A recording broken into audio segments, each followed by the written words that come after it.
Ibu-ibu yang pakai parfum LV, Gucci dan lain-lain itu dari Kemenyan. Kita jualnya mentah terus, makanya kita dorong anak-anak muda untuk riset.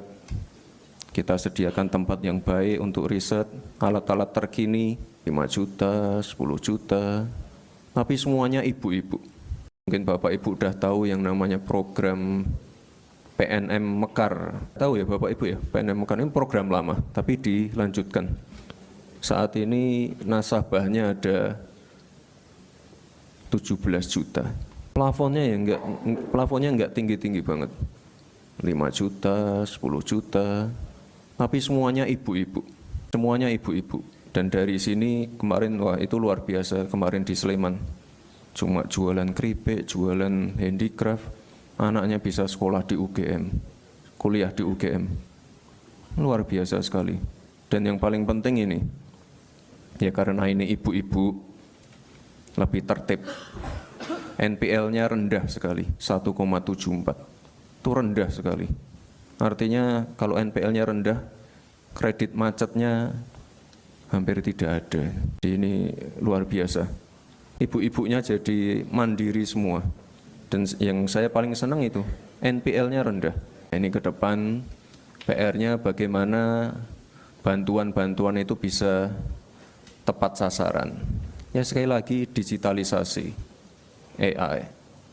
Kemarin ada berita itu apa itu yang lagi rame, apa penerima bansos rekeningnya untuk judul, nah, gimana itu? Atau banyak yang fiktif dan lain-lain tidak tepat sasaran. Ini pentingnya digitalisasi, hilirisasi. Bukan hanya hilirisasi nikel dan lain-lain. Ada yang namanya hilirisasi Kemenyan dan masih banyak lagi yang saya temukan di sana. Insya Allah tahun ini pusat riset itu akan diresmikan oleh Pak Presiden. Dan yang paling penting Bapak Ibu selalu turun ke lapangan. Turun ke lapangan itu bukan pencitraan atau mencari exposure, tidak. Dialog langsung dengan warga, dialog langsung dengan pelaku UMKM, dialog langsung dengan petani, itu penting sekali. Dialog dengan misalnya warga sekitar tambang, lokasi tambang, penting sekali. Saya pernah ke suatu lokasi, ya, tidak perlu saya sebut lokasinya. Warganya mengeluh masalah tambang, masalah hauling.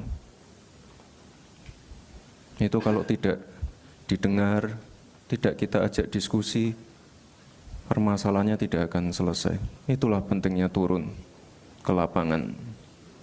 Dan sekali lagi Bapak Ibu, selalu turun ke lapangan agar kebijakan dan keputusan yang dibuat bisa sesuai dengan kondisi masyarakat. Ini kan kita lagi kenceng-kencengnya nikel,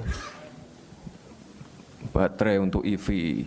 Nah, ke depan nanti Pak Presiden sudah menargetkan juga kita harus punya EV asli dari Indonesia. Jadi kalau sekarang saya dan Pak Presiden pakainya mobil maung dari Pindad, nah ini ke depan akan kita kembangkan lagi.